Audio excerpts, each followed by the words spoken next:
आज मैं और सौरभ एक एक्सपेरिमेंट करने वाले हैं आप सभी के लिए, जिसमें सौरभ आज से मिनॉक्सिडिल लगाना स्टार्ट करेगा। जब भी कोई मिनॉक्सिडिल लगाना स्टार्ट करता है, चाहे हेयर ट्रांसप्लांट के बाद हो या हेयर ट्रांसप्लांट से पहले, उन्हें कुछ साइड इफेक्ट्स फील होते हैं।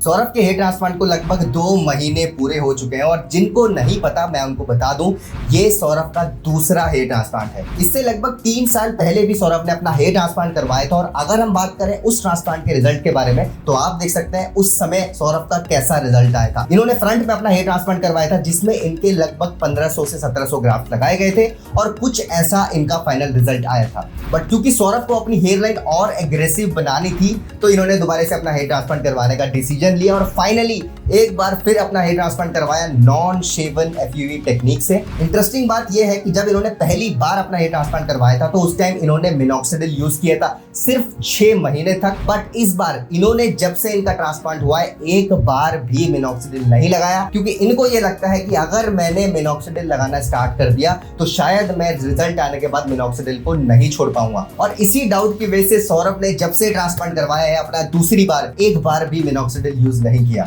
और इसीलिए आज मैं और सौरभ एक एक्सपेरिमेंट करने वाले हैं आप सभी के लिए, जिसमें सौरभ आज से मिनॉक्सिडिल लगाना स्टार्ट करेगा और ये मिनॉक्सिडिल लगभग 6 महीने रेगुलर यूज करेंगे सिर्फ अपने ट्रांसप्लांटेड हेयर पे, और रोज अपनी अपडेट्स अपने खुद के चैनल, जो इनका चैनल है, उस पे डाला करेंगे। क्योंकि आप सभी जानते हैं जब भी कोई मिनॉक्सिडिल लगाना स्टार्ट करता है, चाहे हेयर ट्रांसप्लांट के बाद हो या हेयर ट्रांसप्लांट से पहले, उन्हें कुछ साइड इफेक्ट्स फील होते हैं, जैसे इंस्टेंट शेडिंग, पिंपल्स और भी बहुत कुछ। तो सौरभ के इस एक्सपेरिमेंट से आपको काफी ज्यादा चीजें क्लियर हो जाएगी, जैसे कि अगर हम मिनॉक्सिडिल लगाना जब स्टार्ट करते हैं तो हमें कैसे कैसे साइड इफेक्ट फील होते हैं शुरुआत में, और दूसरी चीज, अगर हम एक बार मिनॉक्सिडिल स्कैल्प में लगा ले मॉर्निंग में, तो क्या हम मिनॉक्सिडिल को लगा रहने दे सकते हैं या फिर हमें वापस से धोना पड़ता है। और सबसे इंपॉर्टेंट, जिसका मुझे भी काफी ज्यादा इंतजार रहेगा, कि जब 6 महीने बाद ये मिनॉक्सिडिल लगाना छोड़ेंगे तो क्या इनके बाल वापस से झड़ने लगेंगे। तो सौरभ, रेडी हो इस एक्सपेरिमेंट के लिए? आप जब बोल ही दिया है तो करना तो पड़ेगा ही। और वैसे मैं मिनॉक्सिडिल लगाना अवॉइड ही कर रहा था, क्योंकि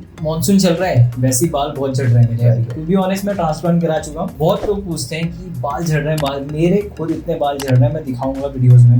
ऐसे हाथ डालता हूँ, काफी बाल आते हैं। ये कौन से बाल हैं ट्रांसप्लांटेड की? एग्जिस्टिंग हेयर्स मेरे बहुत झड़ रहे हैं। ठीक है, अब मिनॉक्सिडिल मैंने सोचा मैं अवॉइड ही करता हूँ अभी, इस बार देखते हैं, लेकिन चलो लगाना शुरू करते हैं। जो चीजें मैं फेस करूंगा, बहुत सारे पेशेंट फेस कर रहे हैं, मैं खुद पे देखना चाहता हूँ कि क्या वो चीजें मेरे पे भी अप्लाई होती है। बहुतों की ड्राइनेस आ जाती है, पिंपल्स आ जाते हैं, बहुत सारी चीजें बताते रहते हैं, पेशेंट रिव्यूज देते रहते हैं। तो मैं जल्दी ही मिनॉक्सिडिल स्टार्ट करने वाला हूँ। कैसे लगाना शुरू करूंगा, कैसे मिनॉक्सिडिल छोड़ूंगा, सारी चीजें आप लोगों को बताऊंगा। डे बाय डे वीडियोस से अपडेट देता रहूंगा। अगर हम बात करें कि हेयर ट्रांसप्लांट के बाद मिनॉक्सिडिल लगाना कैसे है, तो मैं एक चीज पहले ही क्लियर कर दूं, सौरभ अपने सिर्फ ट्रांसप्लांटेड एरिया में मिनॉक्सिडिल लगाने वाले हैं, राइट। ये अपने पुराने जो इनके एग्जिस्टिंग बाल हैं उसको नहीं छेड़ने वाला। ये जहां पे सिर्फ इस बार ट्रांसप्लांट हुआ है ना, इसका जो रिसेंटली जो अभी दूसरी बार ट्रांसप्लांट हुआ है, ये सिर्फ उस एरिया में मिनॉक्सिडिल लगाने वाला है। और मुझे लगा कि आज की वीडियो में ही इनका मिनॉक्सिडिल लगाना हम लोग स्टार्ट कर देते हैं। तो गाइस, हम देख सकते हैं आपको मिनॉक्सिडिल बेसिकली लगाना कैसे। जनरली जब आप हेयर ट्रांसप्लांट करवाते हो तो सबसे ज्यादा जो रिकमेंडेड तरीका होता है मिनॉक्सिडिल लगाने का, वो ड्रॉपर से ही होता है। भले ही आप कोई भी मिनॉक्सिडिल ले लो, उसमें आपको स्प्रे फॉर्म में मिलता है और ड्रॉपर फॉर्म भी मिलता है। स्प्रे फॉर्म आपका तब ज्यादा इफेक्टिव होगा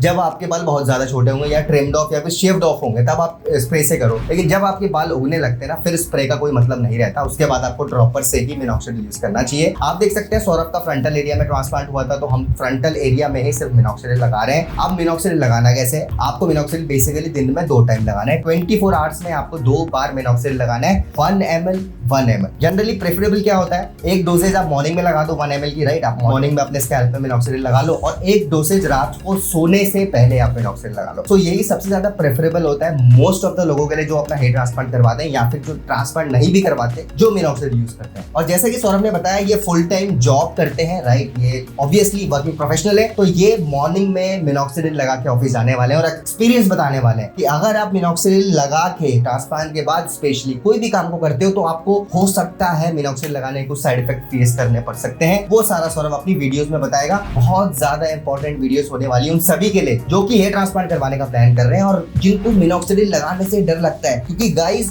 जब आज से 6 महीने बाद इनका रिजल्ट आ जाएगा और जब ये मिनॉक्सिल लगाना बंद करेंगे, मैं खुद उस दिन का वेट कर रहा हूँ। मुझे तो पता है कुछ नहीं होने वाला, लेकिन फिर भी मैं वेट कर रहा हूँ क्योंकि मैं उस दिन आपको प्रैक्टिकली दिखा पाऊंगा कि जब आप मिनॉक्सिल लगाना छोड़ देते हो ट्रांसप्लांट के बाद तो उसका असर कैसे होता है। अगर हम बात करें सौरभ के सेकंड ट्रांसप्लांट के 2 महीने बाद की कंडीशन की, तो ट्रांसप्लांट को 2 महीने हो चुके हैं, एक बार भी मिनॉक्सिल नहीं लगाया। जैसे कि मैंने आपको बताया था, इन्होंने फ्रंटल हेयर लाइन में दोबारा से रिपेयर करवाई थी। मेरे ख्याल से वो रिपेयर नहीं थी, ये बहुत एग्रेसिव हेयर लाइन चाहते थे, तो इन्होंने दोबारा से न्यू हेयर लाइन क्रिएट करी थी। टेम्पल्स अपने एग्रेसिव बनाए थे। अभी 2 महीने हो चुके हैं, मेरे हिसाब से शेडिंग इनका ऑलमोस्ट कंप्लीट हो चुका है। शेडिंग फेज पूरा का पूरा कंप्लीट हो चुका है। जितने बाल झड़ने थे झड़ गए, अब इनके और ज्यादा झड़ने नहीं वाले। जैसा कि मैंने आपको पहले ही बताया था कि टेम्पल्स में शेडिंग हमेशा ज्यादा आती है, तो इनके टेम्पल्स की तरफ ध्यान दे तो टेम्पल्स वाले सारे बाल झड़ चुके हैं। फ्रंटल एरिया में आपको ज्यादा शेडिंग नहीं दिख रही होगी क्योंकि फ्रंटल एरिया में जितने बाल झड़ने थे झड़ चुके हैं, दोबारा से बाल उगने स्टार्ट हो चुके हैं। टेम्पल्स में एक तो शेडिंग ज्यादा आती है, सेकेंडली टेम्पल्स का रिजल्ट ऑलवेज थोड़ा लेट आता है as compare to other parts of the scalp. Saurabh की जर्नी को आपने शुरुआत से ही काफी ज्यादा पसंद किया और करेंगे भी क्यों नहीं। इनका result one of the best result था, आप लोगों ने देखा। मुझे तो पर्सनली जब इन्होंने ट्रांसप्लांट नहीं भी करवाया था दूसरी बार, मैं बहुत ज्यादा खुश था, एक्साइटेड था इनके रिजल्ट्स को लेके, क्योंकि मेरे हिसाब से इनका पहले रिजल्ट बहुत अच्छा आया था। But here line is a subjective topic,